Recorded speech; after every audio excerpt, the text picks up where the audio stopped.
بسم اللہ الرحمن الرحیم الحمد للہ رب العالمین والصلاة والسلام علی اشرف المرسلین نبینا و سیدنا محمد وعلی آلہ و اصحابہ اجمعین۔ ناظرین السلام علیکم۔ پروگرام موضوعات قرآن جاری ہے اور ہماری آج کی گفتگو کا موضوع ہے رسولوں پر ایمان۔ قرآن مجید میں اللہ تعالیٰ نے انبیاء اور رسولوں کا ذکر فرمایا ہے، اور ان میں سے 25 کا ہم قرآن مجید میں نام پڑھتے ہیں، لیکن ساتھ ہی اللہ تعالیٰ نے یہ بھی واضح فرمایا ہے کہ بہت سے ایسے رسول اور نبی ہیں جن کا ہم نے نام نہیں بتایا۔ مثلا سورہ نساء میں ہم آیت پڑھتے ہیں وَرُسُلًا قَدْ قَصَصْنَاهُمْ عَلَيْكَ مِن قَبْلُ وَرُسُلًا لَمْ نَقْصُصْهُمْ عَلَيْكَ کہ بہت سے رسول ایسے ہیں جن کا ہم نے آپ سے ذکر کیا ہے، اور بہت سے ایسے ہیں جن کا ہم نے آپ سے ذکر نہیں کیا۔ بعض روایات ایسی ہیں کہ جن میں ہمیں یہ ملتا ہے کہ انبیاء اور رسول ان کی تعداد 1,24,000 تھی، اور ان میں بیشتر جو ہیں انبیاء ہیں، اور جو رسول ہیں ان میں وہ 313 ہیں، اور پھر ان 313 رسولوں میں اولو العزم رسول ہیں، یعنی بلند ہمت والے اور بلند مقام والے، وہ 5 ہیں: حضرت نوح علیہ السلام، حضرت موسیٰ علیہ السلام، حضرت ابراہیم علیہ السلام، حضرت عیسیٰ علیہ السلام، اور خاتم الانبیاء حضرت محمد صلی اللہ علیہ وسلم۔ بعض علماء نے یہ جو تعداد ہے 1,24,000 انبیاء کی اور ان میں سے پھر 313 رسولوں کی، اس کی ایک توجیہ کی ہے جو کہ ایک خوبصورت توجیہ ہے۔ فرماتے ہیں کہ یہ جو تعداد ہے انبیاء کی 1,24,000، یہ حضور اکرم صلی اللہ علیہ وسلم کے صحابہ رضوان اللہ تعالیٰ علیہم اجمعین کی تعداد کے برابر ہے، اور یہ جو رسولوں کی تعداد ہے 313، یہ ان صحابہ کی تعداد کے برابر ہے جو بدر میں شامل ہوئے۔ تو یہ ایک اچھی توجیہ ہے۔ اور یہاں پہ میں رسول اور نبی کا جو ٹیکنیکل فرق ہے وہ بھی بتا دینا چاہتا ہوں کہ رسول جو ہے وہ نبی سے اعلیٰ درجے کا ہوتا ہے، یعنی ہر رسول نبی ہوتا ہے لیکن ہر نبی رسول نہیں ہوتا۔ رسول وہ ہوتا ہے جس پہ اللہ تعالیٰ اپنی کتاب نازل کرتے ہیں یا صحیفہ عطا کرتے ہیں اور انہیں ایک شریعت عطا کرتے ہیں۔ 5 اولو العزم رسولوں کا میں نے ذکر کیا: حضرت نوح علیہ السلام، حضرت ابراہیم علیہ السلام، حضرت موسیٰ علیہ السلام، حضرت عیسیٰ علیہ السلام، اور حضرت محمد صلی اللہ علیہ وسلم۔ ان کا ذکر بھی ہم قرآن مجید میں 2 جگہوں پر پڑھتے ہیں، سورہ شورى میں بھی ہے، سورہ احزاب میں بھی ہے۔ سورہ شورى میں اللہ تعالیٰ فرماتے ہیں شرع لکم من الدین ما وصى به نوحا والذی اوحینا الیک وما وصینا به ابراہیم و موسیٰ و عیسیٰ ان اقیموا الدین، کہ اللہ نے آپ کے لیے جو دین بطور شریعت عطا کیا ہے یہ وہی ہے جو حضرت نوح علیہ السلام کو عطا کیا گیا، اور یہ وہی ہے جو ابراہیم علیہ السلام کو، موسیٰ علیہ السلام کو، عیسیٰ علیہ السلام کو اور آپ کو بھی عطا کیا گیا۔ اور اس سب میں یہ تھا کہ اقامت دین کا جو فریضہ ہے اس پر آپ قائم ہوں اور دین کو قائم کریں۔ رسول اور نبی، ان پر ایمان لانے کا کیا مطلب ہے؟ یعنی ہمارا عقیدہ ہے کہ ہم تمام رسولوں پر اور تمام انبیاء پر ایمان لاتے ہیں، تو اس کا مطلب کیا ہوا؟ اس کی تشریح کیا ہوئی؟ اس کا مطلب یہ ہے کہ ہم پختہ یقین رکھتے ہیں، یہ ہمارا اعتقاد ہے کہ اللہ نے ہر قوم کی طرف رسول بھیجا یا نبی بھیجا تاکہ وہ نبی یا رسول اللہ کا جو پیغام ہے، پیغام توحید، پیغام اولین جو ہے توحید کا پیغام، وہ اس قوم تک پہنچا سکیں۔ ہمارا عقیدہ ہے کہ یہ تمام انبیاء سچے تھے اور انہوں نے اللہ کا جو پیغام ہے بغیر کسی کمی بیشی کے اپنے لوگوں تک پہنچایا، اور یہ کہ اللہ تعالیٰ نے ان کو معجزات عطا کیے، معجزات کے ساتھ ان کی تائید کی تاکہ لوگ ان کے پیغام کو سچا سمجھیں، انہیں اللہ کی طرف سے سچا اور بھیجا ہوا نبی سمجھیں۔ اور یہ بھی ہمارا عقیدہ ہے کہ حضرت ابراہیم علیہ السلام کو اللہ تعالیٰ نے اپنا خلیل بنایا، حضرت محمد صلی اللہ علیہ وسلم کو بھی اپنا خلیل اور حبیب بنایا، حضرت موسیٰ علیہ السلام کو اللہ تعالیٰ نے کلیم کا لقب عطا فرمایا، اور یہ کہ انبیاء میں اللہ تعالیٰ نے درجے بنائے ہیں، کسی کو افضل بنایا ہے، کسی کو کم درجہ عطا کیا ہے، جیسے کہ ہم سورہ بقرہ میں پڑھتے ہیں، 3 سپارے کی پہلی آیت ہے، تِلْكَ الرُّسُلُ فَضَّلْنَا بَعْضَهُمْ عَلَى بَعْضٍ مِّنْهُمْ مَنْ كَلَّمَ اللَّهُ وَرَفَعَ بَعْضَهُمْ دَرَجَاتٍ کہ یہ رسولوں کی جو جماعت ہے اس میں ہم نے بعض کو بعض پر فضیلت دی ہے،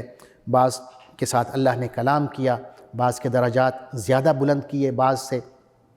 تو یہ ہمارا عقیدہ ہے کہ رسولوں اور انبیاء کے درمیان اللہ تعالیٰ نے درجے بنائے ہیں، ایک کو دوسرے پر فضیلت دی ہے، اور یہ بھی کہ تمام انبیاء نے ایک ہی پیغام دیا ہے، پیغام توحید کا، یعنی اس پیغام میں تمام انبیاء اور تمام رسول جو ہیں وہ مشترک ہیں، لیکن بعض فروعی مسائل تھے جن میں ہر رسول کی جو شریعت ہے اس میں تھوڑا بہت اختلاف ہو سکتا ہے۔ ایک اور عقیدہ جو انبیاء کے حوالے سے ہے ہمارا، وہ یہ ہے کہ ہمارا جو ایمان دیگر انبیاء پر ہے وہ مجمل ہے، یعنی وہ جنرل ہے، لیکن ہمارا ایمان جو خاتم الانبیاء حضرت محمد صلی اللہ علیہ وسلم پر ہے وہ مفصل ہے، تفصیلی ہے، کیونکہ ہمیں یہ حکم دیا گیا ہے کہ حضرت محمد صلی اللہ علیہ وسلم کا ہم نے اتباع کرنا ہے، اور اتباع جو ہے وہ احکام کو تفصیل سے جانے بغیر ممکن نہیں ہے، یعنی آپ صلی اللہ علیہ وسلم سے پہلے جو انبیاء گزر گئے ہیں ان کا اتباع ہم سے مطلوب نہیں ہے، ہم پر فرض نہیں ہے کہ ان کا اتباع کریں، لیکن جب رسول اللہ صلی اللہ علیہ وسلم کی بات آتی ہے، حضرت محمد صلی اللہ علیہ وسلم کی بات آتی ہے، تو ہم سے یہ مطالبہ کیا گیا ہے، ہم پر یہ لازم قرار دیا گیا ہے کہ آپ صلی اللہ علیہ وسلم کے ہر حکم کی پیروی کریں، آپ صلی اللہ علیہ وسلم کا اتباع کریں۔ یہ جو ایمان ہے رسولوں پر، اس کی اہمیت کیا ہے؟ اس کی اہمیت یہ ہے کہ اسلام میں داخل ہونے کا یہ ذریعہ ہے۔ جب تک ہم انبیاء پر ایمان نہیں لاتے ہم مسلمان نہیں ہو سکتے، تو یہ ہمارے ارکان ایمان میں شامل ہے۔ 6 جو ارکان ایمان ہیں، اللہ پر ایمان، اللہ کے رسولوں پر ایمان، اللہ کی کتابوں پر ایمان، اللہ کے فرشتوں پر ایمان، یوم آخرت پر ایمان اور تقدیر پر ایمان۔ تو جو انبیاء اور رسولوں پر ایمان ہے وہ ارکان ایمان کا حصہ ہے۔ اگر کوئی شخص اس پر ایمان نہیں لاتا یا رسولوں کا انکار کرتا ہے یا کسی ایک رسول کا بھی انکار کر دیتا ہے تو وہ دین سے خارج ہو جاتا ہے، کیونکہ یہی بات ہمیں قرآن مجید میں ملتی ہے۔ سورہ نساء میں ہم پڑھتے ہیں ان الذین یکفرون باللہ ورسلہ ویریدون ان یفرقوا بین اللہ ورسلہ ویقولون نؤمن ببعض ونکفر ببعض ویریدون ان یتخذوا بین ذلک سبیلا اولئک هم الکافرون حقا، کہ وہ لوگ جنہوں نے اللہ سے کفر کیا، رسولوں سے کفر کیا اور اللہ اور رسول پر ایمان لانے کے درمیان وہ کوئی راستہ اختیار کرنا چاہتے ہیں، یوں کہتے ہیں کہ ہم بعض رسولوں پر تو ایمان لائیں گے لیکن بعض پر ایمان نہیں لائیں گے، تو اللہ تعالیٰ فرما رہے ہیں کہ یہی لوگ حقیقت میں کافر ہیں، یعنی یہ مسلمان نہیں ہیں یا ان کا اسلام سے کوئی تعلق نہیں۔ تو یہ رسولوں پر ایمان لانے کی اہمیت ہے کہ جب تک ہم اللہ کے تمام رسولوں پر مجمل ایمان نہیں لاتے اور حضرت محمد صلی اللہ علیہ وسلم پر مفصل ایمان نہیں لاتے، تفصیلی ایمان یعنی آپ کا اتباع نہیں کرتے، تو ہم مسلمان نہیں ہو سکتے۔ اسی طرح یہ واضح کرنا بھی ضروری ہے کہ تمام رسولوں پر ہمارے اوپر حق ہے، تمام رسولوں کا حق ہے ہمارے اوپر۔ پہلا حق یہ ہے کہ تمام انبیاء کی تصدیق کی جائے، یہ کہ وہ اللہ کے سچے اور برگزیدہ بندے تھے، انہوں نے اللہ کا پیغام جوں کا توں ہم تک پہنچایا، لیکن یہ ہے کہ جیسے میں نے عرض کیا کہ اتباع صرف محمد رسول اللہ صلی اللہ علیہ وسلم کا ہم سے مطلوب ہے، کیونکہ آپ صلی اللہ علیہ وسلم آخری نبی ہیں اور آپ کی جو رسالت ہے وہ تمام عالم کے لیے ہے، تمام جہان کے لیے ہے، اور یہ بھی کہ حضور اکرم صلی اللہ علیہ وسلم کی تشریف آوری سے باقی جو شریعتیں تھیں، جو سابقہ شریعتیں تھیں آپ صلی اللہ علیہ وسلم سے پہلے، وہ منسوخ ہو گئیں، آپ صلی اللہ علیہ وسلم کی شریعت نے سابقہ شریعتوں کو منسوخ کر دیا، اور آپ صلی اللہ علیہ وسلم کی جو تشریف آوری ہے وہ تمام جہانوں کے لیے ہے، تمام انسانیت کے لیے ہے، جیسا کہ اللہ تعالیٰ نے فرمایا ہے وَمَا أَرْسَلْنَاكَ إِلَّا كَافَّةً لِلنَّاسِ بَشِيرًا وَنَذِيرًا، کہ ہم نے آپ کو تمام انسانوں کے لیے خبردار کر دینے والا، تنبیہ کرنے والا اور خوشخبری دینے والا بنا کر بھیجا ہے۔ یا سورہ اعراف میں ہم پڑھتے ہیں کہ اللہ تعالیٰ نے آپ صلی اللہ علیہ وسلم کو حکم دیا، فرمایا قُلْ يَا أَيُّهَا النَّاسُ إِنِّي رَسُولُ اللَّهِ إِلَيْكُمْ جَمِيعًا، کہ اے نبی صلی اللہ علیہ وسلم آپ یوں کہیں کہ اے لوگو، اور یہاں پہ الناس کا لفظ استعمال ہو رہا ہے، یعنی تمام انسانیت کو اللہ تعالیٰ حضور صلی اللہ علیہ وسلم کے توسط سے مخاطب کر رہے ہیں کہ اے انسانوں، اے لوگو، میں تمہاری طرف اللہ کا رسول ہوں۔ پھر آگے جمیعہ کا لفظ کہا کہ تم سب کی طرف، یعنی ایک مزید تاکید کے لیے یہ لفظ استعمال کیا گیا۔ تو یہ پہلا حق ہے انبیاء کا کہ سب پر ہم مجمل ایمان لاتے ہیں، اور رسول اللہ صلی اللہ علیہ وسلم پر مفصل ایمان لاتے ہیں، اور یہ ایمان کہ تمام انبیاء جو تھے آپ صلی اللہ علیہ وسلم سے پہلے وہ اپنی اپنی قوموں کی طرف بھیجے گئے تھے، لیکن خاتم الانبیاء حضرت محمد صلی اللہ علیہ وسلم تمام انسانیت کی طرف نبی بنا کر، رسول بنا کر بھیجے گئے ہیں۔ انبیاء کا ہمارے اوپر جو دوسرا حق ہے وہ ان کا احترام ہے، ان کی عزت ہے اور ان سے محبت ہے، جیسا کہ اللہ تعالیٰ نے کافروں کا ذکر کیا کہ وہ ان سے دشمنی رکھتے ہیں انبیاء سے۔ اللہ تعالیٰ فرما رہے ہیں من کان عدوا للہ وملائکتہ ورسلہ وجبریل ومیکال فإن اللہ عدو للکافرین، کہ جو شخص بھی اللہ سے دشمنی کرے گا، اللہ کے فرشتوں سے دشمنی کرے گا، اللہ کے رسولوں سے دشمنی کرے گا، جبریل علیہ السلام سے، میکائیل علیہ السلام سے دشمنی کرے گا، تو پھر یقیناً اللہ تعالیٰ ان کافروں کا دشمن ہے۔ یعنی ایسے لوگوں کو جو انبیاء سے، رسولوں سے، اللہ کے فرشتوں سے دشمنی کرتے ہیں، تو اللہ تعالیٰ کہتا ہے کہ میں ان کا دشمن ہوں اور یہ لوگ کافر ہیں۔ تیسرا جو حق ہے انبیاء کا ہمارے اوپر وہ یہ ہے کہ ہم اس بات کا اعتقاد رکھیں، یہ عقیدہ رکھیں کہ تمام انبیاء دیگر تمام انسانوں سے افضل ہوتے ہیں۔ یعنی اگر کوئی شخص کتنا بھی بڑا ولی اللہ بن جاتا ہے، کتنا بھی نیک ہو جاتا ہے،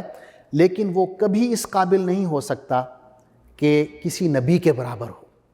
کیونکہ جو نبوت ہے یہ اللہ کا ایک اعزاز ہے۔ اللہ اپنے بندوں کو جس کو وہ چاہتا ہے منتخب کرتا ہے اس کام کے لیے اور اپنا نبی مقرر کرتا ہے، اور یہ کہ حضرت محمد صلی اللہ علیہ وسلم آخری نبی ہیں، آپ کے بعد نبوت کا سلسلہ ختم ہو گیا اور آپ کے بعد کوئی نبی نہیں آئے گا۔ اور یہ جو انتخاب ہے انبیاء کا، اس کے حوالے سے اللہ تعالیٰ فرماتے ہیں اللہ یصطفی من الملائکۃ رسلا ومن الناس، کہ اللہ تعالیٰ انسانوں میں سے اور فرشتوں میں سے جنہیں چاہتا ہے اپنا رسول منتخب کرتا ہے۔ اور یہ بھی ہمارا عقیدہ ہونا چاہیے انبیاء کے حوالے سے، میں نے پہلے بھی ذکر کیا کہ اللہ تعالیٰ نے انبیاء میں درجے بنائے ہیں، کسی کو اونچا درجہ عطا فرمایا ہے، کسی کو کم درجہ عطا فرمایا ہے،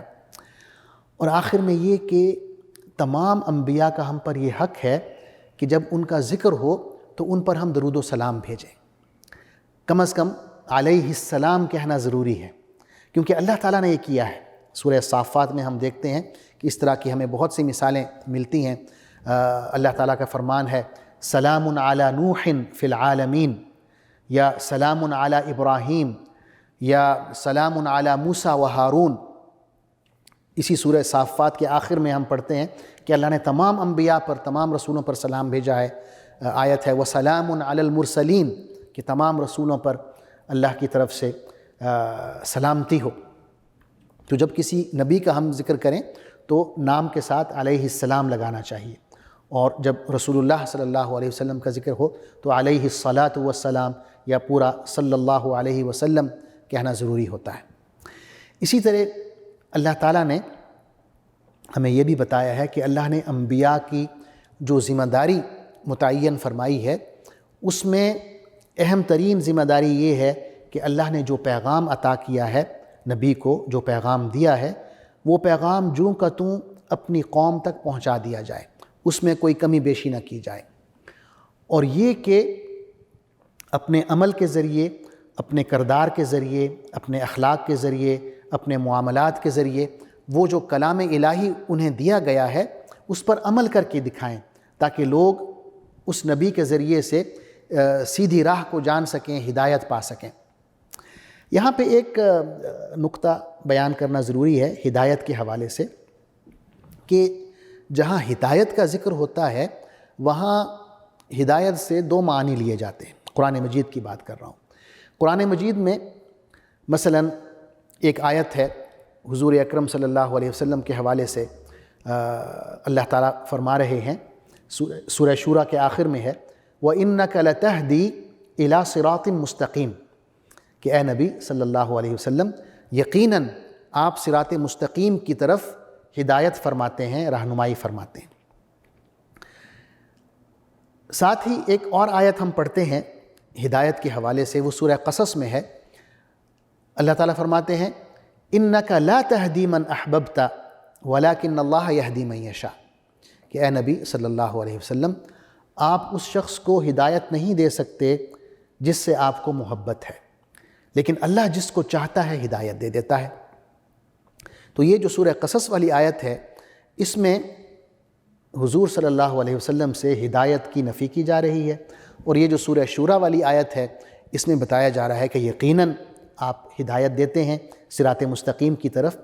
تو علماء و مفسرین نے کہا ہے کہ ہدایت کی دو قسمیں ہیں۔ ایک قسم یہ ہے کہ ہدایت سے مراد راستہ دکھا دینا ہے، رہنمائی کر دینا ہے، راستہ واضح کر دینا ہے کہ یہ سیدھا راستہ ہے، یہ شیطانی راستہ ہے، الٹا راستہ ہے، غلط راستہ ہے۔ اور ہدایت کی جو دوسری قسم ہے وہ یہ ہے کہ توفیق مل جائے کہ سیدھے راستے پر انسان چل پڑے۔ تو علماء نے لکھا ہے کہ جو ہدایت کی پہلی قسم ہے، رہنمائی کر دینا، راستہ دکھا دینا، بتا دینا کہ یہ سیدھا راستہ ہے، یہ غلط راستہ ہے، یہ انبیاء کا کام ہے، اور انبیاء کے بعد علماء کا کام ہے، نیک لوگوں کا کام ہے۔ اور ہدایت کی جو دوسری قسم ہے جس میں توفیق دے دینا شامل ہے، اس نیک راستے پر، سیدھے راستے پر چلا دینا شامل ہے، یہ اللہ کے ہاتھ میں ہے۔ اللہ نے اپنے ہاتھ میں اس کو رکھا ہے کہ اگر وہ توفیق نہ دے تو انسان سیدھے راستے پر نہیں چل سکتا۔ تو یہ جو توفیق ہے یہ انسان کے بس میں نہیں ہے۔ یعنی حضور اکرم صلی اللہ علیہ وسلم نے مکہ میں 13 سال گزارے، آپ کے سامنے حضرت عمر رضی اللہ عنہ تھے، آپ کے سامنے ابو جہل تھا، اور دونوں جو ہیں بہت ہی دانا شخصیتیں تھیں۔ ابو جہل کا لقب ہے، یہ مسلمانوں نے اس کو دیا، پہلے زمانہ جاہلیت میں اس کا نام ابو الحکم تھا، کہ حکمت کا باپ یا دانائی والا شخص۔ لوگ اس کے پاس آتے تھے، مشورے کرتے تھے، اس کو جج بناتے تھے، اس سے فیصلے لیتے تھے۔ تو حضور صلی اللہ علیہ وسلم نے دعا کی کہ اے اللہ ان دونوں میں سے ایک شخص مسلمان ہو جائے۔ تو اللہ تعالیٰ نے حضرت عمر رضی اللہ عنہ کو ہدایت دے دی، اور وہ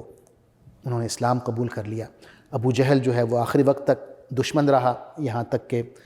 غزوہ بدر میں وہ مارا گیا اور جہنم رسید ہوا۔ تو یہ ہدایت کی دو قسمیں ہیں، اس پہ ہمیں بالکل واضح ہونا چاہیے کہ ایک قسم وہ ہے جس کا مطلب ہے راہ دکھانا، اور یہ انسان کے بس میں ہے۔ دوسری قسم وہ ہے کہ اس راہ پر چلنے کی توفیق بھی عطا کر دینا، اور یہ اللہ کے ہاتھ میں ہے۔ آخر میں ایک اہم نقطہ ہے جو واضح کرنا ضروری ہے، وہ یہ ہے کہ اللہ تعالیٰ نے تمام انبیاء سے یہ عہد لیا کہ اگر میں خاتم الانبیاء حضرت محمد صلی اللہ علیہ وسلم کو تمہارے عہد میں بھیجنے کا فیصلہ کر دوں تو تم نے حضور صلی اللہ علیہ وسلم کے ہاتھ پر بیعت کرنی ہے اور انہیں اپنا نبی اور امام ماننا ہے۔ ہر نبی کی یہ ذمہ داری دی گئی کہ آپ نے خود بھی اس کام کے لیے تیار رہنا ہے، اور اپنی قوم کو بھی بتانا ہے کہ اگر ایسے نبی آ جاتے ہیں میرے ہوتے ہوئے یا میرے فوراً بعد، تو آپ نے ان پر ایمان لانا ہے۔ سورہ آل عمران میں اس آیت کا ذکر ہے، وَإِذْ أَخَذَ اللَّهُ مِيثَاقَ النَّبِيِّينَ لَمَا آتَيْتُكُم مِّن كِتَابٍ وَحِكْمَةٍ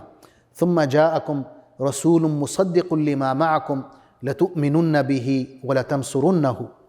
کہ وہ وقت یاد کرو جب اللہ تعالیٰ نے تمام انبیاء سے یہ عہد لیا کہ آج تو میں نے تمہیں کتاب بھی عطا کر دی ہے، حکمت بھی عطا کر دی ہے، لیکن کل اگر میں ایک ایسا رسول بھیج دیتا ہوں جو تمہاری کتاب کی تصدیق کرتا ہے، تم نے لازماً اس پر ایمان لانا ہے اور لازماً اس کی مدد کرنی ہے۔ اور پھر اللہ نے مزید تاکید کے لیے پوچھا، قال اقررتم واخذتم علی ذلکم اسری، کیا تم اس بات کا اقرار کرتے ہو میرے سامنے، عہد باندھتے ہو؟ قالوا اقررنا قال فاشهدوا وانا معکم من الشاہدین۔ تمام انبیاء نے کہا کہ اے اللہ ہم اقرار کرتے ہیں۔ تو اللہ نے فرمایا کہ تم سب گواہ رہو اور میں تم پر گواہ ہوں اس بات کا، اس عہد کا، کہ جو ہی میں حضرت محمد صلی اللہ علیہ وسلم کو بھیجوں گا تم سب نے ان پر ایمان لانا ہے۔ اور یہ کام پھر کیا، بنی اسرائیل کے تمام انبیاء نے یہ کیا، اور بنی اسرائیل کے جو آخری نبی ہیں حضرت عیسیٰ علیہ السلام، انہوں نے بھی یہ فریضہ ادا کیا۔ انہوں نے اپنی قوم سے کہا، قرآن مجید اس کو کوٹ کرتا ہے، ہم سورہ صف میں پڑھتے ہیں، وَإِذْ قَالَ عِيسَى ابْنُ مَرْيَمَ يَا بَنِي إِسْرَائِيلَ إِنِّي رَسُولُ اللَّهِ إِلَيْكُمْ مُصَدِّقًا لِمَا بَيْنَ يَدَيَّ مِنَ التَّوْرَاةِ وَمُبَشِّرًا بِرَسُولٍ يَأْتِي مِن بَعْدِ اسْمُهُ أَحْمَدُ، کہ وہ وقت یاد کرو جب عیسیٰ علیہ السلام نے اپنی قوم سے یوں کہا، بنی اسرائیل سے، کہ میں اللہ کا رسول ہوں، تمہاری طرف بھیجا گیا ہوں، اور اس تورات کی تصدیق کرتا ہوں جو مجھ سے پہلے یہاں پہ موجود ہے، اور میں تمہیں بشارت دیتا ہوں ایسے رسول کی جو میرے بعد آنے والا ہے، اس کا نام احمد ہوگا۔ تو یہ خوشخبری جو ہے تمام انبیاء دیتے چلے آئے ہیں، اور تمام امتیں جو ہیں حضور اکرم صلی اللہ علیہ وسلم کی تشریف آوری کا انتظار کرتی رہی ہیں۔ اللہ تعالیٰ نے یہ فیصلہ فرمایا کہ رسول اللہ صلی اللہ علیہ وسلم کو آخری نبی اور سید الانبیاء اور سید ولد آدم بنا کر بھیجا، اور اللہ تعالیٰ نے ہمیں یہ اعزاز بخشا ہے کہ ہمیں رسول اللہ صلی اللہ علیہ وسلم کی امت میں شامل فرمایا ہے۔ ناظرین، بہت بہت شکریہ، آپ نے غور سے پروگرام سنا۔ انشاءاللہ اگلے پروگرام تک کے لیے اجازت دیجیے۔ اللہ حافظ، والسلام علیکم ورحمۃ اللہ وبرکاتہ۔